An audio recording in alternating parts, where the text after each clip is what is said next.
Dans cette vidéo, je vous propose la correction de l'activité 3, partie 2, c'est-à-dire l'étude de la pile cuivre-fer.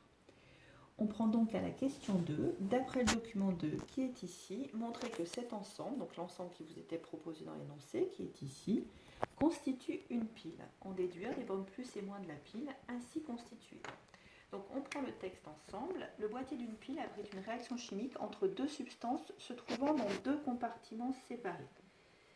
Les deux compartiments séparés, je les vois bien, d'une part ici et d'autre part ici. Donc pour l'instant, on entre dans la définition de la pile. L'une des deux substances peut céder facilement des électrons, donc en données, et l'autre substance peut facilement les absorber, donc un matériau oxydant. On nous dit dans l'énoncé que Cu2+ est un oxydant, cela signifie qu'il peut capter des électrons pour donner le cuivre Cu métallique. On entre donc bien dans la définition qui est donnée ici. Une partie de la pile contient une substance qui peut facilement absorber les électrons. Et de l'autre côté, on va reconnaître une substance qui peut céder facilement des électrons. En l'occurrence, c'est le fer, donc je peux écrire la demi-équation électronique. Le fer libère deux électrons pour donner l'ion fer2 Fe2+. Donc j'ai deux compartiments séparés. Dans un compartiment, je capte des électrons, dans l'autre, je libère des électrons. Donc on est dans la définition de la pile. On va maintenant chercher la borne plus et la borne moins. La borne moins d'une pile correspond à l'anode où se produit une réaction d'oxydation qui va fournir, donc qui va libérer des électrons. C'est donc ici que les électrons sont libérés et je peux donc dire que ce compartiment-là représente la borne moins de ma pile. La borne plus d'une pile correspond à la cathode où se produit la réaction de réduction qui va consommer, donc capter des électrons. L'ion cuivre 2 capte deux électrons, donc toute cette partie-là de la pile va représenter la borne plus de la pile. Et j'ai ainsi répondu à la question 2. Je passe à la question suivante, la question 3. Faire un schéma sur lequel vous représenterez la pile, donc je l'ai déjà avec les bornes plus et moins, relié à un circuit électrique extérieur comportant une résistance de 10 ohms, les appareils de mesure, donc un voltmètre et un ampèremètre. Alors je vous rappelle qu'un ampèremètre se branche en série, c'est-à-dire directement dans la boucle du circuit, alors qu'un voltmètre, lui, va se brancher en dérivation. Donc je vais rajouter une branche pour le voltmètre et j'obtiens le circuit suivant dans lequel je dois encore flécher l'intensité. L'intensité circule toujours de la borne plus vers la borne moins, donc je peux la flécher par exemple ici, ensuite elle rencontre un nœud et se répartit dans les deux branches pour finalement arriver ici. Et on doit également préciser les bornes des appareils de mesure. Je repère d'abord la borne moins de ma pile, toujours reliée au COM des appareils de mesure. Et de l'autre côté, j'aurai la borne A pour l'ampèremètre, la borne V pour le voltmètre.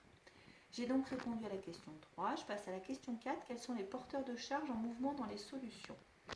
Dans les solutions, j'ai Cu2+, ion cuivre 2, SO4 de moins, ion sulfate, pour cette partie-là. Et dans ce compartiment, j'ai l'ion Fe2+, Fer2, et l'ion sulfate, SO4 de moins. Ce sont donc les ions qui sont les porteurs de charge dans les solutions. Question 5. Quels sont les porteurs de charge, cette fois-ci dans les parties métalliques de la pile? Donc les deux plaques de métal, cuivre et fer. Dans ces parties métalliques, ce sont les électrons qui vont se déplacer. On peut même déduire de ce qu'on a dit précédemment comment ils vont se déplacer. On a dit que le fer libérait des électrons. Les électrons vont donc partir de ce compartiment et je peux représenter ici leur mouvement dans la plaque de fer.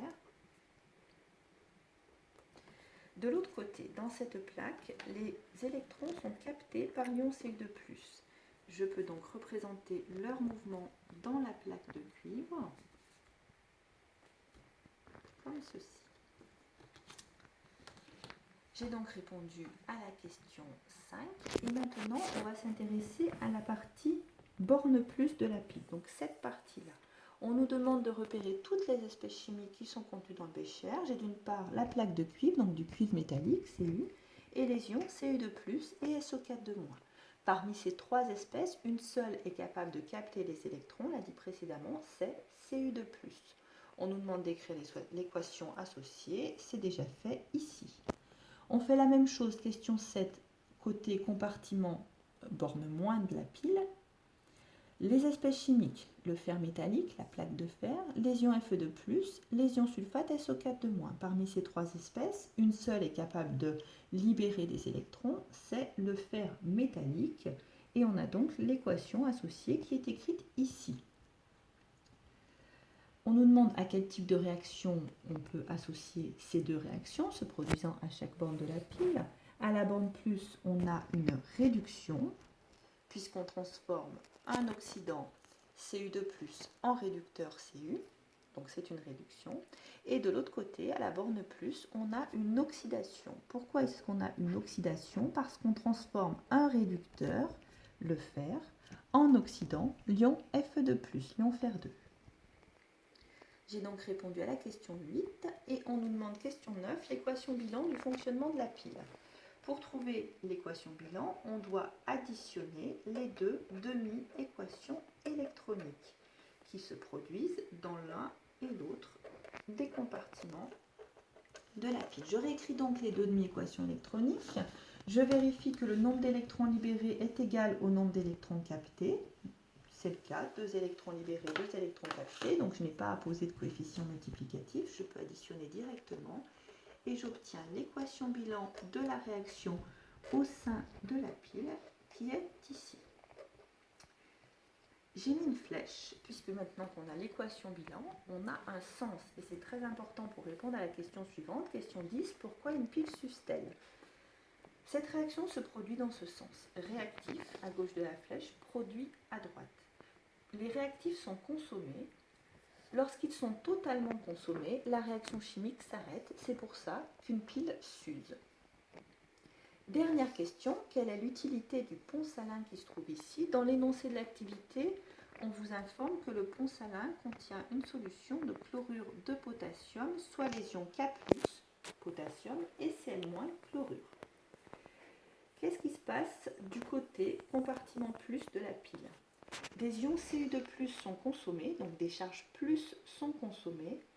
Or, une solution doit toujours rester électriquement neutre. Donc, si des charges plus sont consommées, les ions K+ positifs du pont salin vont venir rééquilibrer cette partie-là de la pile. De l'autre côté, le fer donne des ions Fe2+. Donc, on a un excès de charge plus. Pour venir compenser cet excès de charge plus, les ions chlorure négatifs vont venir de ce côté-là via le pont salin. La partie que je souhaitais étudier avec vous est donc terminée. Voilà,